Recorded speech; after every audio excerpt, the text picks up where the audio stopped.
નમસ્કાર મિત્રો હળદળ બર્બરતા પર રાજકારણ કેમ? હળદળ બર્બરતા પર કોળી સમાજના આગેવાનો આમને સામને કેમ? અતિ મહત્વની બાબત છે કે કોણ સાચું છે કોણ ખોટું છે છેલ્લા 2-4 દિવસથી જે ચાલી રહ્યું છે એ શું દર્શાવે છે? વિસ્તારથી વાત કરું તો બોટાદના હળદળની ઘટના ખરા અર્થમાં તમે વિડીયો જુઓ ને તો રૂવાડા બેઠા થઈ જાય. પોલીસથી બર્બરતા, લોકોને ઘરમાં જઈને માર્યા અને તેના 1 મહિના પછી હીરાભાઈ સોલંકી અને દિવ્યેશ સોલંકી ત્યાં પહોંચે છે. વાત એ છે કે તેઓ પહોંચ્યા, પીડિત પરિવાર સાથે વાત કરી, ખૂબ સારી બાબત છે, પરંતુ સમય ખૂબ લાંબો થઈ ચૂક્યો અને આ જ કારણોસર તેની નિંદા થઈ, તેની આલોચના થઈ. તેની સામે તેમના જ સમાજના યુવાનો આવ્યા. તેમાં એક નામ હતું બ્રિજરાજ સોલંકી, બીજું નામ હતું ચિરાગ ઝાલા. વાત એ છે કે અત્યારના જેમણે વિરોધ કર્યો એમનો પણ વિરોધ થવા લાગ્યો છે. વધુ વાત કરવી છે શું વિરોધ થઈ રહ્યો છે બ્રિજરાજ સોલંકીનો, એ પહેલા તમે સાંભળી લો કે ચિરાગ ઝાલાએ શું કહ્યું હતું, બ્રિજરાજ સોલંકીએ શું કહ્યું હતું અને હીરાભાઈ દિવ્યેશે શું કહ્યું હતું. મોટા મોટા સીન સપાટા ગાડીઓ લઈને ખાલી આશ્વાસન આપવા તો બધાયને આવડે, બરાબર આવડે. અમારે જવું હોય તો 5 ગાડી લઈને અમે હોતને જઈને આશ્વાસન આપીએ, પણ નક્કર પરિણામ હું ભાજપ અમે કોઈ નથી બોલવું, છતાં અમે કોઈ નથી. ન્યા બધાની ફાટે છે ભાઈ. ક્યારેક છે ને આપણા ઉશ્કેરેટમાં આવીને આપણા સમાજના યુવાનો છે ને ક્યારેક નંબર વજુ બી કરી બેઠે છે, જે કરવું શક્ય છે. અમારા સમાજ ઉપર ખોટી રીતે એટલે કે અમારા ખંભે જે બંદૂક ફોડવાના પ્રયત્ન કર્યા છે એને સમાજને મારી ખાસ વિનંતી છે કે એમાંથી આપણે પાછા વળી જાય ને આ સમાજ તો હંમેશા ભારતીય જનતા પાર્ટી સાથે રહ્યો છે ને ભવિષ્યમાં પણ રહેશે. ઘણીવાર કેવું થાય છે કે આપણે કહે ને કે હુક્કાહારે લીલું હોય બળી જતું હોય છે. મારો સમાજ ભોળો છે, એક ભોળપણમાં આવીને કોકના ઉશ્કેરાવટમાં આવી અને આવું કરી બેઠતા હોય છે, પણ સમાજના દીકરા તરીકે તો અમે હંમેશા સમાજ સાથે રહીશું. ખાલી બોટાદની વાત નહીં, પરંતુ જસદણ વિછ્યાની અંદર નિર્દોષ 92 લોકો ઉપર 307 જેવી ગંભીર કલમો લગાડીને એમને જેલની અંદર પૂરવામાં આવ્યા હતા. લાઠીચાર્જ કરવામાં આવ્યો હતો. ઊંચા નીચા કોરડા ખાતે 70 કરતાં પણ વધારે વૃદ્ધ મહિલાઓ ઉપર લાઠીચાર્જ કરીને, બુઝુર્ગો ઉપર લાઠીચાર્જ કરીને કીડા મકોડાની જેમ જેલની અંદર પૂરી દેવામાં આવ્યા હતા. ત્યારે ક્યાં હતા? લાઠીની અંદર પણ 15 કરતાં વધારે કોળી સમાજના નિર્દોષ લોકો ઉપર આ પોલીસે જ્યારે દમન ગુજાર્યો હતો ત્યારે તમે ક્યાં હતા?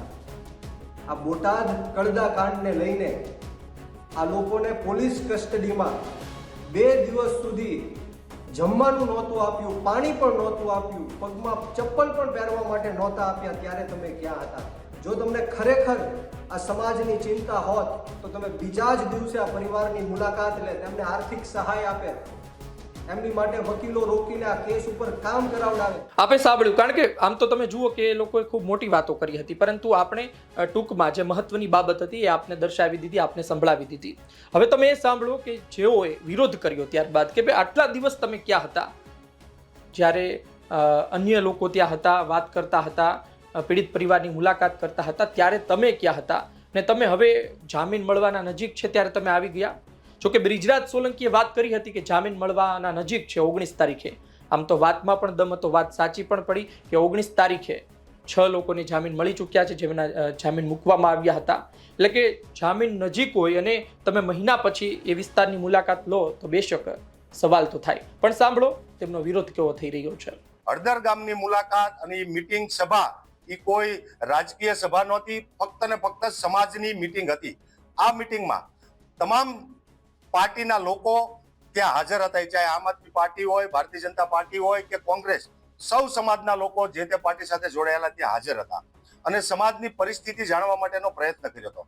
હીરાભાઈ સોલંકી પણ અમારા ગુજરાત કોળી સમાજના પ્રમુખ છે, મને દિવેશભાઈ સોલંકી ગુજરાત કોળી સમાજના યુવા પ્રમુખ છે, એટલે સમાજ માટે હર હંમેશ માટે સોલંકી પરિવારે કામ કર્યું છે.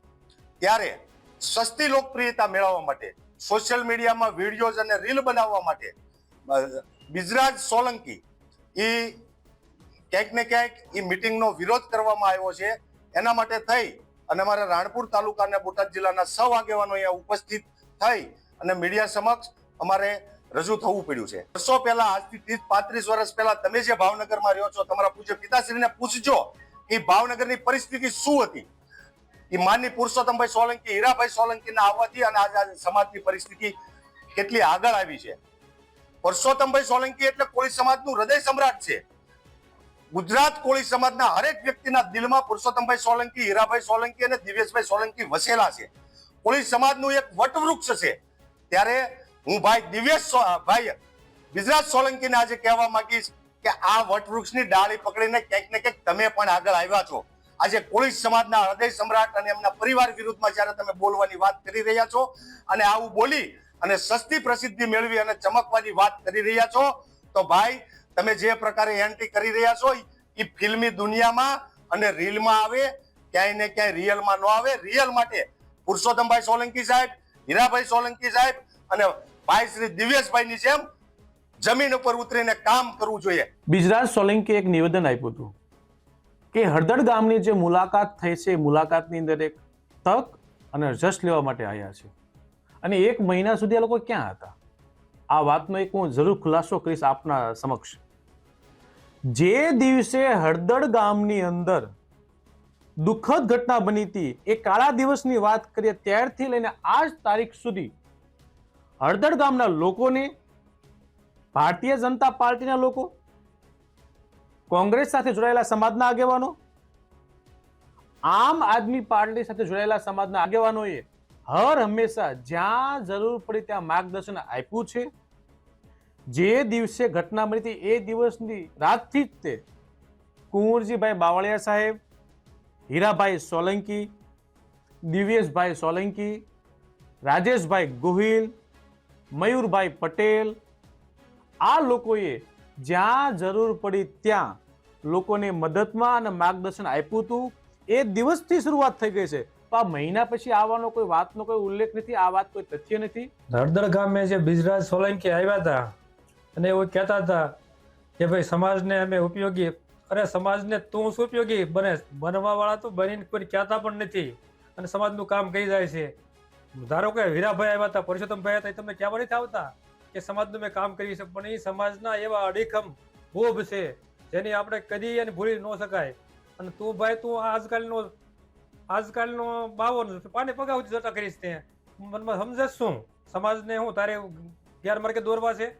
અમે આ હળદળ ગામે જે આગેવાનોને બોલાયા હતા એમાં અને ભાઈ શ્રી રાજુભાઈ સોલંકીને પણ ફોન કરીને કીધું હતું કે ભાઈ તમે સમાજનું છે અને કોઈ પક્ષનું નથી તો તમે પણ આવજો. તો તમે કેમ એમ બોલો છો? ભાઈ બિજરાજ તું એમ બોલે કે ભાઈ મને આ કોઈ આ વાત ખોટી છે, આ છે ને તે છે. એટલે ભાઈ આ બધું રહેવા દે, સમાજને એક થવાનું કામ કરવા દે, સમાજને તોડવાનું કામ રહેવા દે. સમાજ હંમેશા માટે હીરાભાઈ અને પુરુષોત્તમભાઈ હારે જ રહેવાનો છે, એમાં કોઈ શંકાને સ્થાન નથી. અને તમારા મનમાં કદાચ એવું રાય કે ઘૂસ હોય તો કાઢી નાખવું. એ સમાજ માટે કાયમ હરે હંમેશ માટે રહેતો, એને માટે સમાજ ખુલ્લે પગે આવવા તૈયાર છે. આપણે સાંભળ્યું કે બ્રિજરાજ સોલંકીનો વિરોધ કરવામાં આવ્યો અને શું કહેવામાં આવ્યું. તમે જુઓ, અત્યાર સુધી જે રાજકારણ ચાલતું હતું એ રાજકારણી હતું કે ભાઈ વિપક્ષ તરફથી, એટલે કે આમ આદમી પાર્ટીના બ્રિજરાજ સોલંકી બોલે, અન્ય કોળી આગેવાનો બોલે. પરંતુ હવે જે આ પત્રકાર પરિષદ થઈ છે તેના 2 અર્થ થાય છે. એક તો સોલંકી પરિવારનો દબદબો અને બીજું કે બ્રિજરાજ સોલંકી જે કોળી આગેવાનો છે એને કોઈ હલકામાં નથી લેતું. એ લોકો પહેલા વાત કરતા હતા, જવાબ નહોતા મળતા, જવાબ મળવા લાગ્યા છે. એનો અર્થ એ પણ થાય છે કે તેની વાતના પડઘા ઉપર સુધી પડી રહ્યા છે, કારણ કે આ પત્રકાર પરિષદ આમનમ ના થાય. એટલે 2 વાત છે. સોલંકી પરિવારે પોતાની તાકાત પણ બતાવી છે, એટલે કે હીરાભાઈ સોલંકી હોય, દિવ્યેશભાઈ સોલંકી હોય કે ભાઈ અમારી માટે લોકો સામે પણ આવશે. આ ટ્રેલર છે, હજુ મોટી માત્રામાં પણ લોકો આવી શકે છે. અને બીજી જે વાત છે એ છે કે તમે બોલો અને આટલા મોટા પડઘા પડે, એ પણ ખૂબ મોટી વાત છે. ખેર, જોઈએ આવનાર દિવસોમાં શું થાય છે. બ્રિજરાજ સોલંકીએ વાત કરી હતી કે જામીન મળવાના છે, જામીન મળી ચૂક્યા. એના નજીકના દિવસોમાં જ આ લોકો ગયા હતા, ભારતીય જનતા પાર્ટીના નેતા, એટલા માટે સવાલો પણ થયા. જોઈએ આવનાર દિવસોમાં શું થાય છે. હજુ પણ ઘણા લોકો છે, તેમના જામીન ક્યારે મળે છે, તેમની માટે કેટલી મહેનત થાય છે, અને એ લોકો બહાર આવીને તમારી વિશે વાત કરે કે ભાઈ ભારતીય જનતા પાર્ટીના જે તે વ્યક્તિએ જામીન મેળવવા માટે, બહાર લાવવા માટે ખૂબ મહેનત કરી, તો સાચી વાત. અથવા તો આમ આદમી પાર્ટીના કોઈ નેતાની વાત કરે. તમે એક તરફી બોલો કે અમે તેને બહાર લાવવા મહેનત કરી રહ્યા છીએ, આમ આદમી પાર્ટીના હોય કે પછી ભાજપના હોય, પણ બહાર આવીને એ લોકો શું કહે છે તે અતિ મહત્વનું રહેશે. આપનું શું કહેવું છે દર્શક મિત્રો, કોમેન્ટ બોક્સમાં જરૂરથી જણાવજો. આ વિડીયો, આ માહિતી પસંદ આવી હોય લાઈક કરજો, શેર કરજો. ધન્યવાદ.